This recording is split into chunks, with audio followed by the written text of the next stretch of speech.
If you're watching this, I want you to listen carefully.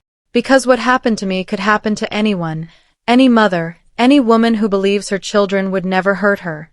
I'm telling this not just to share my pain, but to warn someone out there who might be trusting the wrong person.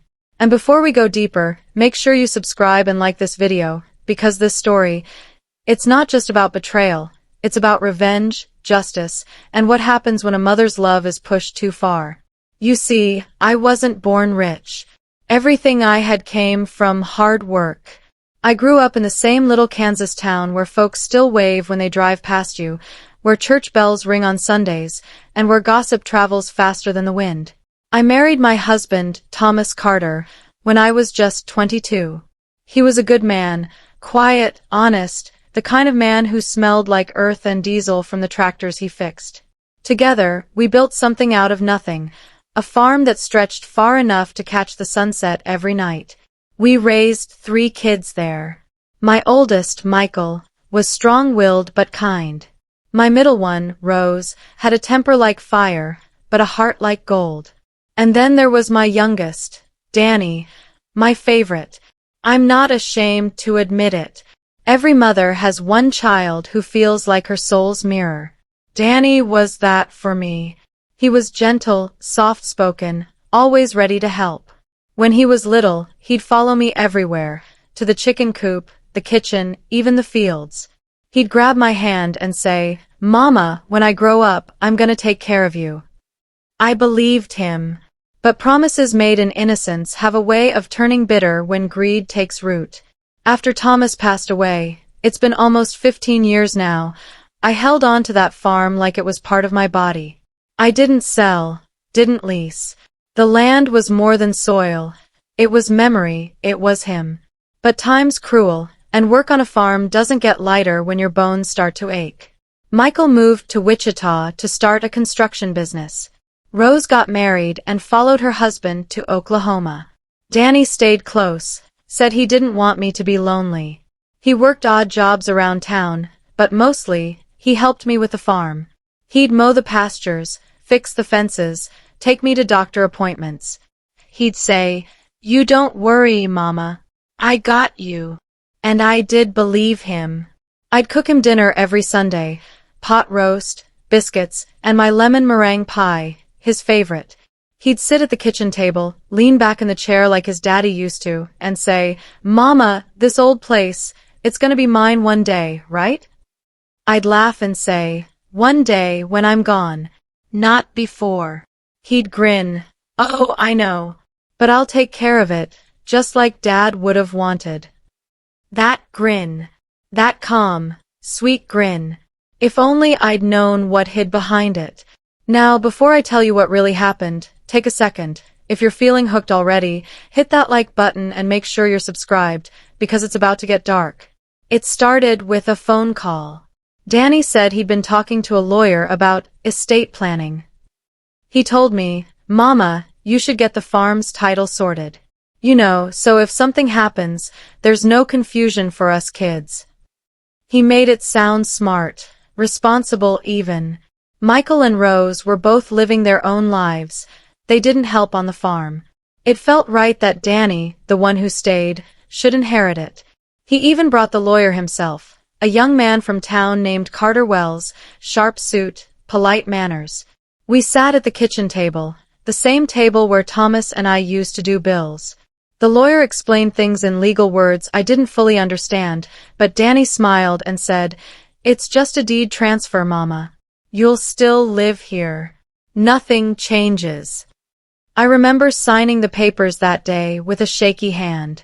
The lawyer gave me a pen with gold lettering, Wells and Associates. I didn't know I was signing my home away. A week later, Danny brought me flowers. He said, "You did the right thing, Mama. Now no one can fight over the land." I smiled. I was proud of him, my baby boy, taking responsibility. But slowly, things began to shift. He stopped coming over as often. Calls went unanswered. The farm chores he used to do started piling up. When I asked, he'd say he was busy handling some opportunities. I didn't think much of it. Kids grow up, I told myself. Then one afternoon, I saw strangers walking the property. Men in suits, looking around, taking pictures. I went outside and asked, "Can I help you?" One of them looked surprised and said, "Oh, we're here for the appraisal." Danny said the property's being sold. Sold. That word hit me like thunder. I told them, "That's impossible. This is my farm." They looked at each other awkwardly. "Ma'am," one said carefully, "the deed lists Daniel Carter as the sole owner." I felt my knees weaken. I stumbled back to the porch and sat down. That evening, when Danny finally picked up the phone, I asked him, "What's going on? Why are people saying my land's being sold?" He sighed. Not nervous, annoyed. "Mama, I told you. I found a buyer. It's a good deal. You can move into something smaller, easier to manage. I already looked at some mobile homes for you in town." I thought I misheard him. A mobile home? "Yeah," he said casually, like he was talking about the weather. "You'll be comfortable, Mama. The farm's too much work for you. You'll thank me later." I could barely speak. My voice broke. "Danny, you sold your father's land?" He said, "It's my land now. You signed it over, remember?" And that's when I realized. The papers, the pen, the kind smile. I had handed my whole life to my son, and he sold it like it meant nothing. Now, before I go on, if your heart's pounding right now, make sure to like this video because what comes next, you won't believe what a mother's revenge looks like when she's got nothing left to lose. That night, I sat alone in the dark kitchen, looking at the empty fields outside. I could still see Thomas's ghost walking through the wheat, his old hat tilted against the sun. I whispered, "I'm sorry, Tom. I failed." But the thing about pain is, it sharpens you. It teaches you what people really are. The next week, Danny sold the farm for nearly $500,000. He didn't even come to tell me himself. I found out from the newspaper. And when I called him again, he said, "Mama, don't make this hard. You'll like the new place." He moved me, his own mother, into a small mobile home on the outskirts of town. One of those places where you can hear the highway all night. He paid for 6 months' rent up front and told me, "You'll be fine." Then he left. Didn't visit. Didn't call. The boy who once held my hand in the fields was gone. But here's the thing he didn't understand. I wasn't done yet. I may have lost the land, but I hadn't lost my memory, or my fire. And as I sat in that lonely trailer, listening to the wind rattle the windows, I made myself a promise. He took my farm, but I would take something he could never buy back. Music shifts darker, slower, tense. I started watching, listening, asking questions in town. I learned things. Danny wasn't just flipping land. He was running with a crowd that made their money off quick deals and dirty tricks.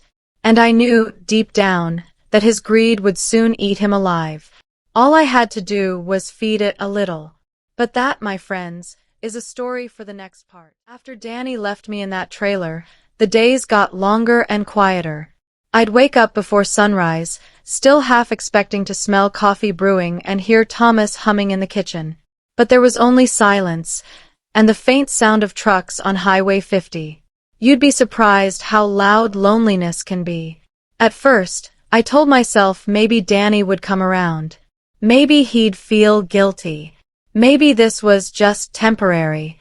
But months passed, and nothing changed. No visits, no calls.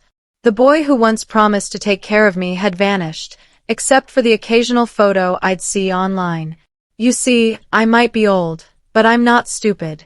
I still knew how to use Facebook. And that's where I saw it, a picture that changed everything. There was Danny, wearing a new leather jacket, standing next to a shiny black truck. Behind him, I recognized the same realtor sign that once sat in front of my farm. Sold. He'd captioned it, "New Beginnings. Hard work pays off." Hard work. Mine, apparently. If you're still with me right now, do me a favor, like this video and subscribe, because from here, things get messy, and I promise you, you'll want to hear every bit of it. So anyway, one evening, I got a knock on my trailer door. It was Rose, my daughter. She hugged me so tight I could feel her anger shaking through her arms. She just found out what Danny had done. "Mama, he sold the farm? Without telling us." I nodded. I could barely speak. Rose paced the room. "That bastard! You worked your whole life for that land." I sighed. "He's my son, Rose." She shot back. "Not anymore, he isn't." And that's when I saw it. Not just anger in her eyes, but something else. Determination. Over the next few weeks, we started digging. We went down to the county clerk's office to look at the records. The lady behind the counter was polite but nervous. She printed out the deed transfer papers. My hands shook as I held them. There it was, my signature. Evelyn M. Carter. Except, I didn't remember signing the version that said, "Full transfer of ownership."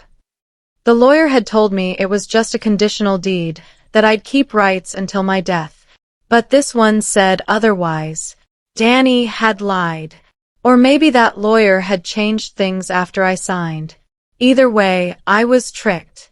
That night, I couldn't sleep. I kept hearing Thomas's voice in my head. "Protect what's yours, Evie." So I started planning. Quietly. Carefully. Now, before I tell you what I did, remember, this story isn't about crime or vengeance for its own sake. It's about justice, the kind a mother delivers when she's been betrayed by her own blood. So don't go thinking I lost my mind. No, I found my strength. Rose and I started visiting the new owners of the farm, a couple from Colorado. They were polite folks. I introduced myself as the previous owner, said I just wanted to see how they were doing with the property. They invited me in for coffee. As I walked through what used to be my home, I noticed something strange. There were boxes of equipment with Danny's company name on them, Carter Land Holdings. I asked casually, "Oh, does my son still have things stored here?" The woman said, "Oh yes, he's been coming by with his business partner. I think they're starting a side project." That's when it clicked. Danny hadn't just sold the farm. He was using it again for profit, leasing back parts for side deals. The greed never ended. I smiled, thanked them, and left. But inside, my mind was spinning. You know that feeling when your heart stops being sad and starts burning instead? That's what I felt. I spent weeks pretending to be harmless, just an old lady baking pies and keeping to herself. But behind the scenes, I was learning everything about Danny's new business. He was flipping rural properties using shady loans, fake valuations, and tax loopholes.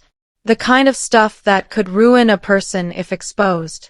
And oh, he had a partner, a woman named Kendra Wells. The same last name as that young lawyer who handled my deed. Coincidence? I didn't think so. I went digging deeper. Found Kendra's profile online. Real estate license, small office in Topeka, newly engaged to, you guessed it, my son, Danny Carter. They were partners in every way. And right there, scrolling through pictures of their fancy dinners and vacation selfies, I decided what I was going to do. If Danny wanted to play games with money and land, I was going to make sure he lost both. Now, don't get me wrong. I wasn't about to break any laws. I've lived long enough to know revenge doesn't have to be illegal, it just has to be smart. First, I went to an old friend, Mr. Boyd, a retired attorney who used to work with my husband years ago. He remembered Thomas well. I told him the whole story, showed him the documents, the altered deed. He frowned and said, "Evelyn, if that deed was changed after you signed it, that's fraud." My heart started pounding. Fraud. That word sounded like justice waiting to happen. He looked through everything carefully. The signatures don't line up perfectly. I'd bet they scanned your real one and printed it onto a different version. I swallowed hard. Can we prove it? He smiled. With the right eyes, yes. So I hired a handwriting expert, quietly. We compared the documents. Sure enough, the signature on the final deed was digitally placed. My real signature, copied and pasted. The original I signed had been switched. Danny and that lawyer had set me up. I remember sitting there, staring at the evidence, feeling equal parts grief and relief. Because finally, I wasn't crazy. It wasn't my memory failing me, it was their betrayal. Now, if you're still listening and your jaw's hanging open, go ahead and like this video, because trust me, what comes next, it's going to leave you speechless. Mr. Boyd helped me file a quiet civil complaint, something discreet that wouldn't alert Danny yet. Meanwhile, I started working on my own plan, one that would hit him where it hurt most. See, Danny loved showing off. He hosted networking dinners for investors in town. So I decided to pay a visit to one. I showed up uninvited, dressed in my Sunday best. When he saw me, his face went pale. Mama, what are you doing here? I smiled sweetly. Just came to see my son. You didn't invite me to your big business dinner. People turned to look. He forced a grin. Of course, everyone, this is my mother. I could tell he was nervous, and I enjoyed every second. I leaned close and whispered, You remember those papers you had me sign? He stiffened. Mama, not here. Oh, don't worry, I said softly. I'm not here to embarrass you. Not yet. His eyes darted around. I knew I had him cornered. Because he didn't know what I already had, proof of fraud, his fake partnership, and soon, his lies unraveling in front of everyone who trusted him. That night, as I walked out into the cool Kansas air, I looked up at the stars and whispered, Thomas, you're gonna want to see this. Because I wasn't just planning revenge anymore. I was setting the stage. And the curtain was about to rise. So don't go anywhere. If you're still watching, hit that subscribe button, because in the next part, I'll tell you how I turned Danny's empire of lies into ashes, without ever lifting a finger. I used to think the worst part of pain was the sharpness of the moment it hit you. But I learned later that the worst part is the way it quiets your life, like someone turned the volume down on everything you loved. For a long time after Danny sold the farm, my life felt like that, muted and hollow. Yet beneath that quiet, something was starting to simmer. Grief does that. It makes you small at first, and then, if you're stubborn enough, it builds you into something dangerous. When Rose and I proved the deed had been doctored, when Mr. Boyd and the handwriting expert confirmed what my gut had told me all along, I felt a dangerous kind of calm. It was the calm that comes right before a long winter storm. I'd been a farmer's wife. I knew how to watch weather. You don't run outside at the first breeze. You wait. You prepare. You set the traps. I couldn't move too quickly. If I went on the attack without care, Danny would smell it. He had partners, lawyers, and investors who'd circle like vultures the moment anything threatened their cash cows. So I did the sensible thing. I let the law do some of the heavy lifting, while I built a quieter kind of war. There's a cruel lesson you learn when the people closest to you betray you. Your heart breaks, but your brain sharpens. I started making lists, not a paper and pencil kind, but a map in my head. Who loved Danny because he was family, and who loved him because they thought he was a winner? Who would crack if they found out his victory was built on a lie? Who would run the other way if they learned his savings came from scamming old widows and flipping titles with forged papers? Those were the people I needed. I remember the nights best. I'd sit on the little couch in my trailer with a thermos of tea and flip through his social media posts like a person tracing a wound. They were full of smiling faces, handshakes, and little captions wrapped in capital letters about vision and growth. Kendra was always there, laughing at his jokes, leaning into him like she was part of a commercial for power couples. There were investor photos and images of him standing in front of that sold sign, grinning as if he'd conquered something noble. At the same time, little details began to leak out. A woman at the church told me she'd heard about a family who'd been pushed into foreclosure because of a loan Danny helped arrange. A farmer down the road mentioned that a shell company with Danny's initials had been collecting storage fees from people who'd lost their property. The town's gossip network, that old, reliable beast, fed me the names and numbers I needed. I kept all of this in my head, a steady list of dominoes waiting to fall. Revenge for me wasn't about making him hurt for the sake of it. It was about exposing him in a way that would strip away the shine he'd wrapped his lies in. I wanted him to face what he had done, not to me alone, but to every person he'd lied to. I wanted to see him sit in a room where people he'd invited to share his success turned cold when they smelled rotten fruit beneath the tablecloth. I started with small, legal moves that tasted like salt on the tongue. Mr. Boyd filed the complaint we discussed. It was discreet, the kind of paper trail that wouldn't make the front page but would set the gears turning in offices where people make decisions. That complaint opened a drawer in the county clerk's office and pulled out a slim file with Danny's name on it. Once you get a bureaucratic inch, sometimes you get a bureaucratic mile. Meanwhile, I needed allies. I called Michael, my oldest, and for the first time since the funeral years ago, he came home. He hugged me like someone who'd been forgiven. We sat on the porch and watched the wheat sway. He said, "Mama, what can I do?"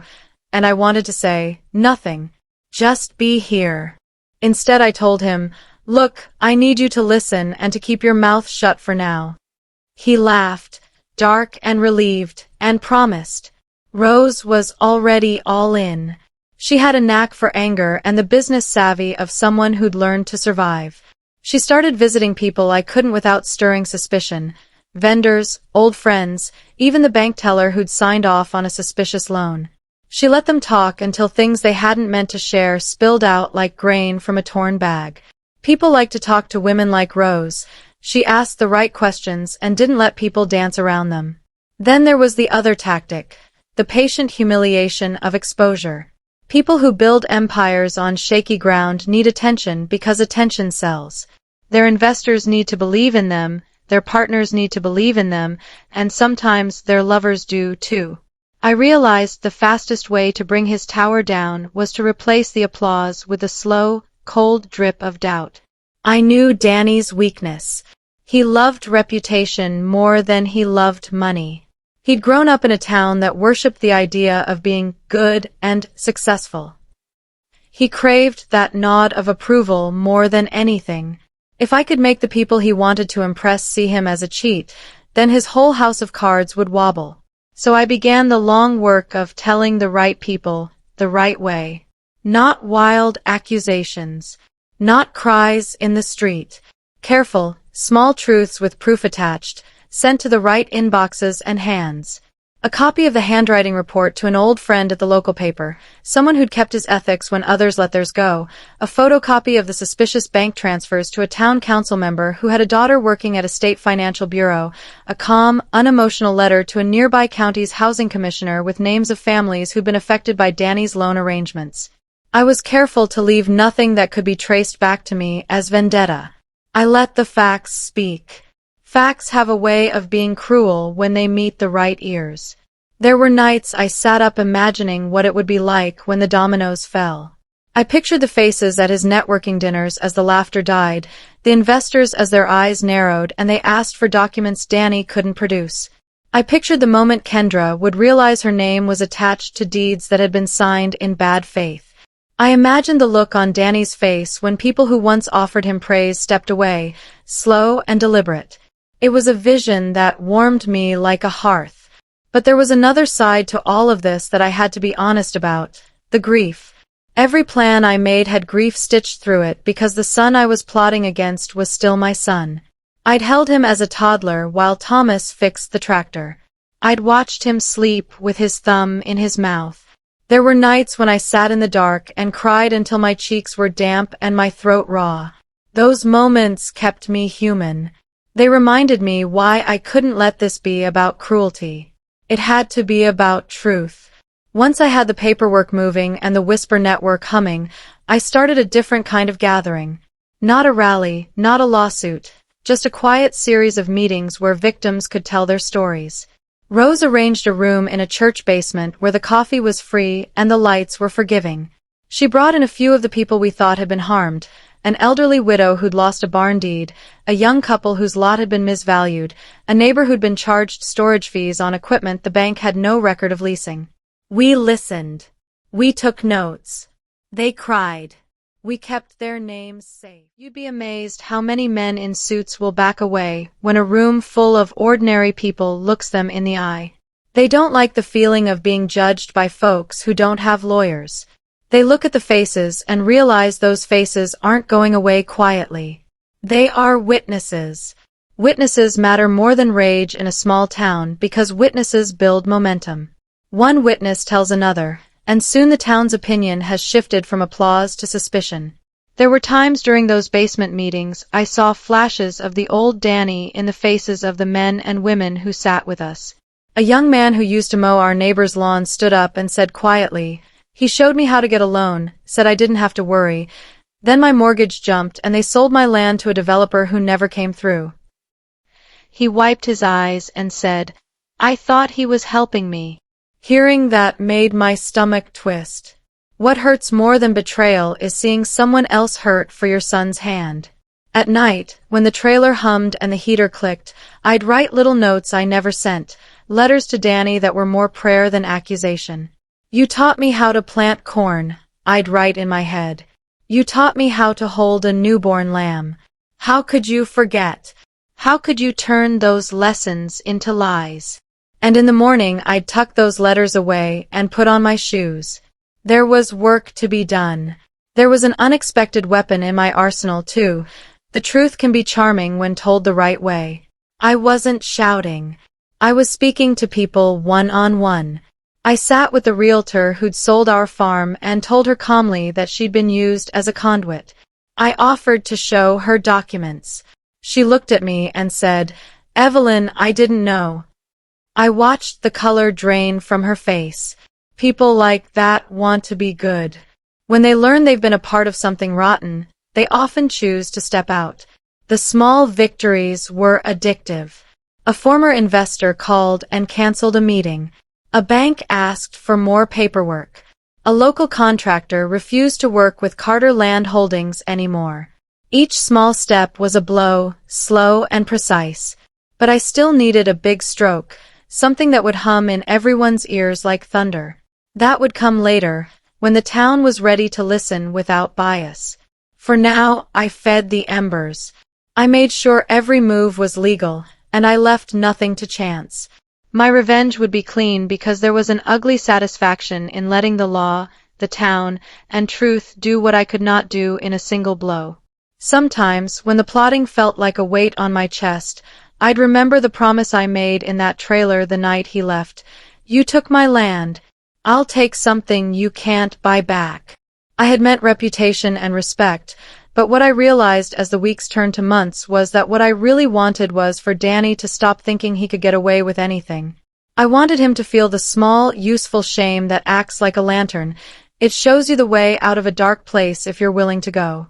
There were nights I feared what would happen if he didn't break. A stubborn man who refuses to see his errors is dangerous because he doubles down. I thought about going public sooner, about hiring a TV crew, about standing on the courthouse steps. But the quieter path felt like justice to me. It would make his network crumble on its own, and then he would have to face the wreckage. And yet, I couldn't deny a flicker of hope. Maybe, if we were lucky, he would come to his senses before everything fell apart. Maybe he would see what he had done, call me, and ask forgiveness. I wanted that more than anything.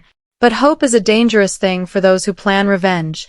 It makes you soft when you need to be steady. So I kept going. I fed information to the right ears, sat in on meetings, and let small-town talk turn against him. I watched as the people who once clapped for Danny started asking for receipts and contracts. I watched as the woman who once smiled with Kendra began to doubt. And I prepared for the day when the dominoes I'd lined up would finally tip. I kept my promise to myself. No grandstanding, no rash moves, just slow, surgical unspooling of everything Danny had built on lies. When you've spent a life reading weather and soil, you learn patience. The trick wasn't to shout his crimes from rooftops, it was to make the people who mattered notice the gaps in his story and then watch the gaps swallow him whole. It began in small, legal ways that felt like setting mousetraps, careful, almost invisible, but placed in the exact paths he would walk. Mr. Boyd quietly pushed our complaint so it hit the right desks. The county started a paper trail.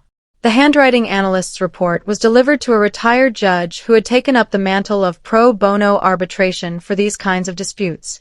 That judge had weight. When he raised an eyebrow, people listened. But the real work was social. Reputation is a thing you earn every day, and Danny's had been purchased in installments of charm and shallow promises. I wanted to convert that shallow purchase into something brittle. So I began visiting people who'd benefited from his smile and laying out facts, never wild accusations, just dates, names, copies of scanned documents that didn't quite line up. People respond to facts, even in small towns. They hate being played. They hate being duped most of all. The first domino I pushed was a man named Harold Jennings. Harold had been one of Danny's earliest investors, a retired feed store owner with a soft spot for local boys trying to make it. He'd given Danny $20,000 for what Danny called seed capital. Harold used to come by our place every Sunday for coffee. I called him one morning and asked him to come by the trailer. He smelled of tobacco and would polish, and he brought a grin that made it hard to give hard news. I didn't go for drama. I simply said, "Harold, do you have your receipts from that loan?" He looked at me sheepish, and then pulled out a crumpled notebook. The numbers didn't add up. The loan had been recorded twice in 2 different places. Interest had been tacked on in ways Harold didn't remember agreeing to. Harold's jaw tightened. He wanted to believe Danny. I could see it. We brought the discrepancies to a local accountant, a quiet man who liked numbers more than people, and within a week Harold's eyebrows had knitted themselves into a scowl I'd seen only once before, at my husband's funeral. He called an investor meeting. People came. Questions were asked. Word spread fast in our town. The meeting's minutes, which I did not orchestrate but which I had encouraged by nudging people with quiet, factual questions, found their way into the inboxes of other investors. A few asked for audits. A couple of them froze when they saw bank transfers that went to shell companies with unfamiliar names but had been signed under Danny's management. When you show a small group of people the exact way they were cheated, they stop being polite. They start asking for their money back. That was Domino 1. Domino 2 involved Kendra Wells. I'd learned early on that a scandal is built as much on who you disappoint as on what you did. Kendra was the kind of woman who wanted the social proof of success. She'd married Danny, at least in spirit and in public photos, and she'd put her name on the documents that mattered. She was also the son of a well-known local real estate agent who'd taught her the ropes. If Kendra began to look shaky, others would notice. So I started a different kind of conversation with her, one that felt accidental. I ran into her at a boutique coffee shop in Topeka while I was visiting Rose. "Kendra!" I called out, loud and bright. She smiled that business smile that said, "Of course I know who you are." We made small talk. I mentioned, almost offhand, that I'd heard of discrepancies in a couple of deeds. Her smile faltered just a fraction. "Oh?" she asked, voice clipped. "We'd better look into that." That little seed grew. I let her think she was the one discovering things. People like Kendra love to be the hero. They prefer to make difficult decisions themselves so they can be praised for their courage. So I fed her carefully curated documents, copies of the handwriting report, a list of dates that didn't line up with any legitimate process, a polite note from a grieving landowner who had lost property because of a similar method. I presented it as a favor, not an accusation. If Kendra had scruples, the information would prick her. If she didn't, then exposing her would be easier because she'd have already shown herself complicit. What I hadn't expected was her reaction. She went pale, then defensive, then furious, in quick succession. She called Danny that night, and his voice, which had always sounded so full of assuredness when we spoke, went thin and rattled. They argued. I could hear it through a mutual friend's thinly veiled updates on social media. Kendra began pressing for answers. Investors began asking for documentation. The thin-skinned Danny used to hide behind started tearing. Next came the bank. The long, quiet assault I'd started needed one loud, undeniable confirmation. The financials. Rose found an old clerk at the small bank where some of the loans had been processed. He'd been there for 30 years and had the kind of memory that refused to be erased. We brought him copies of the transactions. He compared dates, stamped copies with his official mark, and something in him shifted. He called in a manager and asked for more records. That request kicked off an internal review. Banks hate publicity. When they smell scandal, they either retreat into secrecy or they flush out the rot. This bank flushed. When the bank started asking for documentation, people who'd relied on Danny for paperwork panicked. He'd kept his files thin. He'd kept debts off the books and paired them with verbal promises. Verbal promises do not stand up when a bank asks for ledgers. That's when the investors began to withdraw their support. That's when the contractors began making calls to other contractors to ask, "Did you get paid by Carter Land Holdings?" And when contractors start gossiping, you can bet the townspeople will soon bring folding chairs to the courthouse steps. There's a particular kind of silence that falls on a man who suddenly realizes his scaffolding is rotten. I watched it in Danny's eyes during a town council meeting. He sat in the second row, jaw clenched, as one by one people he thought were allies recounted stories of bad loans, of storage fees with no receipts, of property flips done without consent. The council didn't act that day, but the air around Danny thinned. Investors canceled a fundraiser. A contractor refused to show up. The ripple rose. If you're watching this and you're hooked so far, do me a favor and tap that like button. Give the story a little push so others can hear it. Because what comes next is the part where the man who sold his mother's land has to watch his own life be unstitched in plain view. I'll tell you a secret about small towns. People love to attend the fall from grace. They don't enjoy cruelty, but they like fairness. If someone who's been loud about being better is revealed to be a fraud, folks feel vindicated. It's a tribal sense of righting the world.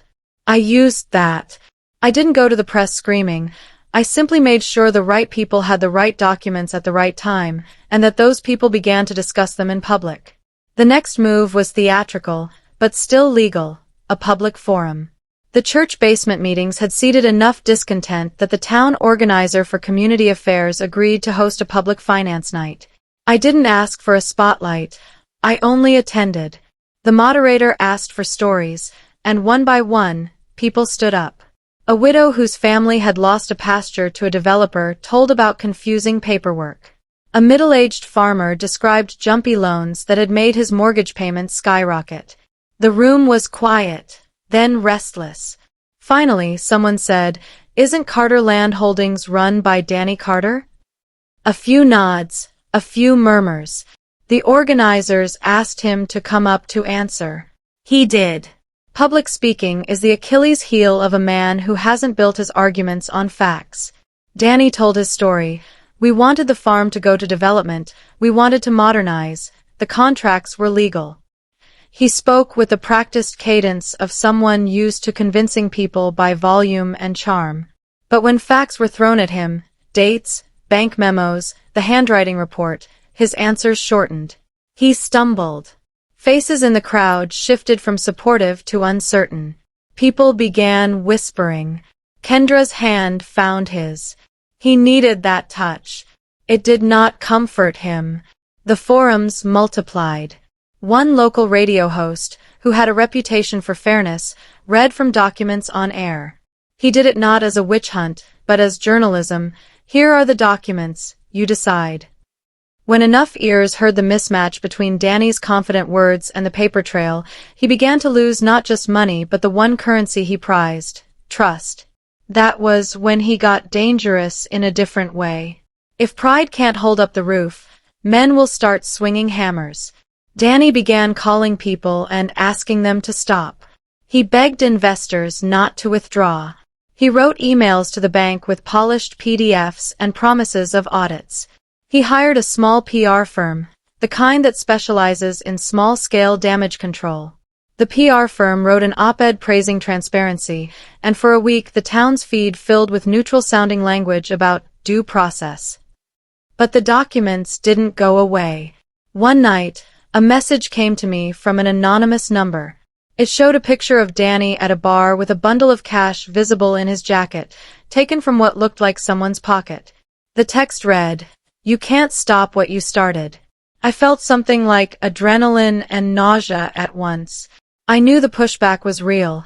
I also knew that the tighter they squeezed, the more mistakes they'd make. The final public move I orchestrated, and yes, I orchestrated it, though it was only a nudge in the right direction, involved a town hall meeting with the county registrar and a live Q&A. Mr. Boyd had convinced a sympathetic registrar to attend.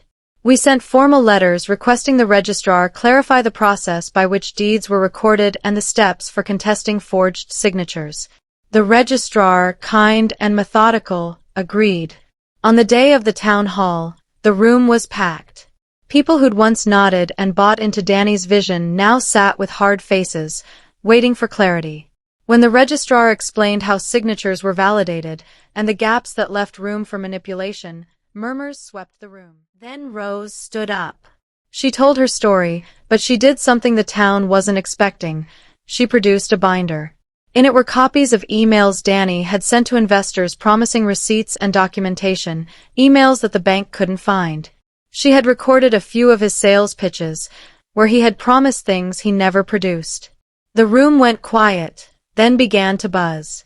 You could see the calculations in their faces. People who'd been unsure now saw a pattern. They didn't have to believe Rose.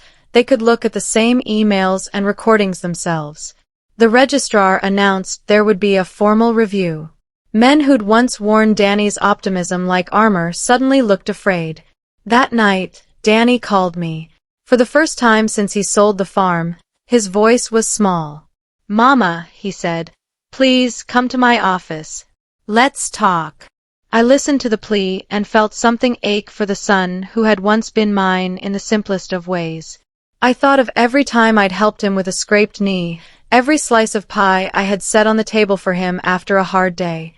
There was a moment when I almost went to him, half because I wanted to forgive and half because I wanted to know if any of him remained. Instead, I went in another direction. I told him calmly, "Danny, come over to Rose's house tomorrow. Bring whatever papers you have." It felt like a provocation, but in reality, I wanted him in a place where witnesses could see the full measure of his answers. He came the next afternoon with a brown envelope and a face that had the look of a man who was tired of running. He set the envelope on Rose's dining table and said, "This will clear things up. It's all here." He watched us, me, Rose, Michael, as if expecting applause. Rose opened the envelope in front of him.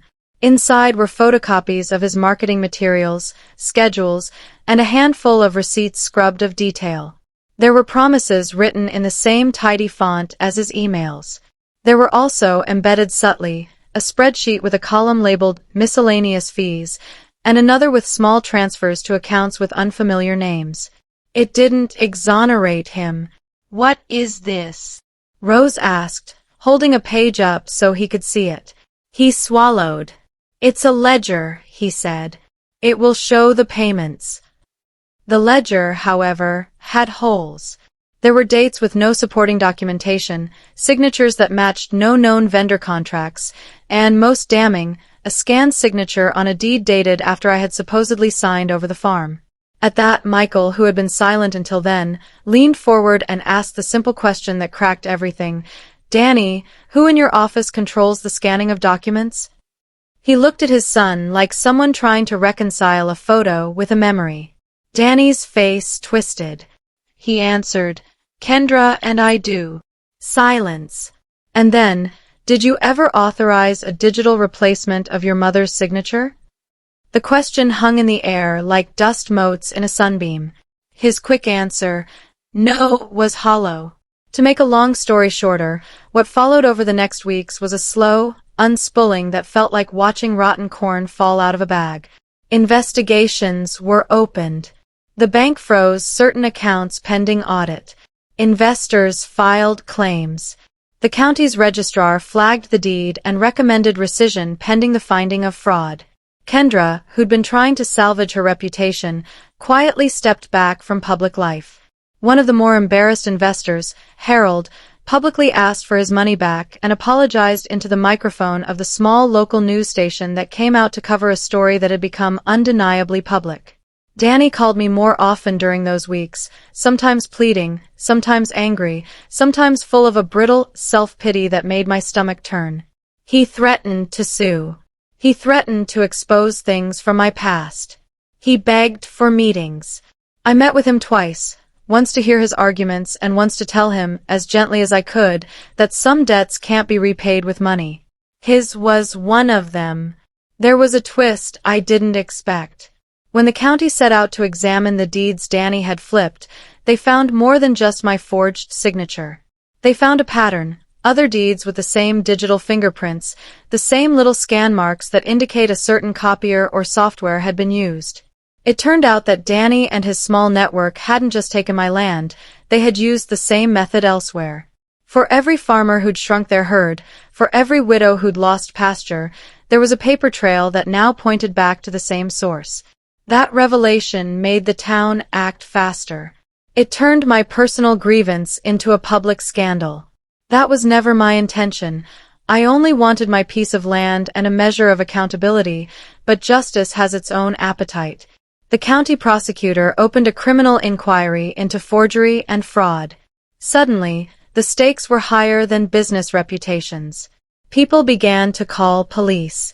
Dealers who'd once done business with Carter Land Holdings distanced themselves.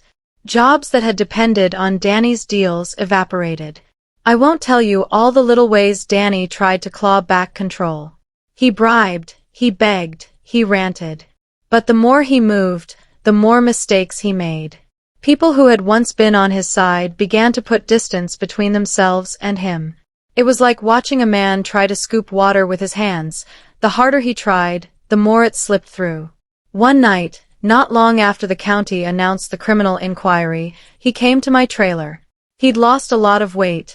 He looked 10 years older. He knocked and waited. I opened the door. He said, "Mama, I'm sorry." The words were small, and for a moment I felt a pull so sharp it made my vision blur. Old love is a tricky thing. You might be furious, but you still recognize the sound of a voice you once cherished. I invited him in. He sat on my sofa and cried in a way that sounded like defeat, not repentance. "I thought I was doing what was best," he said. "I thought I was building something." His tears were real, but so was the damage. I thought of fields walked with my husband, of the dinner table that had once seated 3 children and their laughter. I thought of the nights I had patched his clothes and the day I'd encouraged him to help on the farm. I'd wanted him to be better. He hadn't been. I told him very plainly, "You broke faith in 2 ways. You broke faith with me, and you broke faith with this town. Forgiveness isn't a bank I can withdraw from when things get hard. If you want any of this back, your name, your place in the community, you'll have to earn it honestly. Start by making it right with the people you hurt." He nodded, like a boy told to go to his room. He left, and I watched him walk down the gravel path, smaller somehow than the man who had once carried hay bales across the yard. The legal machinery took its course. I won't pretend it was pretty. There were court dates, depositions, and a day, long and cold, when I had to sit and listen to the details of how my signature had been scanned and pasted. The prosecutor treated it like a math problem. Match the dates, show the forgeries, connect the bank transfers. In court, a few people I'd helped, Harold among them, stood and told the truth about their losses. The judge was steady. The evidence was blunt. The jury, when it finally deliberated, did what juries do. They decided based on the paper trail and the testimony. Danny was convicted on several counts related to fraud and forgery. The sentence was not brutal. I never wanted him wrecked beyond repair, but it was enough to force consequences. Restitution, community service, and, most importantly, the rescission of the deed on my farm. The county restored the title in my name, pending the resolution of other claims. Kendra faced charges, too, and agreed to a plea that included cooperation. Investor suits settled or were dismissed with restructuring. The bank tightened its processes. When the paperwork came through and the title was returned to me in a neat envelope with a county seal, I felt a strange, complicated relief. It wasn't the victory I'd fantasized about in the quiet nights. It wasn't about spectacle or making anyone suffer for show. It was practical. It was mine again. The farm that had been Thomas's, and then mine, and then briefly a commodity, was back where it belonged. I walked the fields and touched the fence posts and cried like someone who finally found something she'd thought lost forever. People asked me if I felt triumphant. I would say no and yes, and both answers are true. I felt relief, and I felt sorrow. I had watched my son fall because he chose greed over honor. I had to wrestle with the fact that the man who had once been my baby had become someone who could do such things. It broke me in ways I still carry, but it also taught me that love doesn't mean absolution. The town, strange as it sounds, stood with me in ways it hadn't before.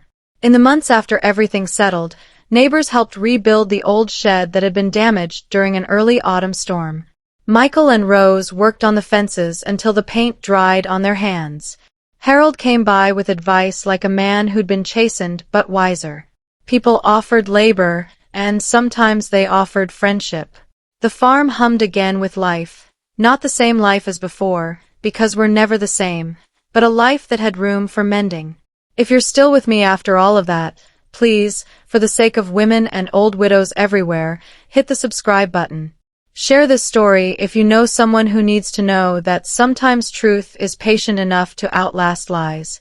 There were things I would never do again. I wouldn't sign anything without a lawyer present who I trusted. I wouldn't let charm substitute for accountability. I also learned to draw a line between love and enabling. That line, invisible and thin, had saved the farm. The hardest part was not the legal victory.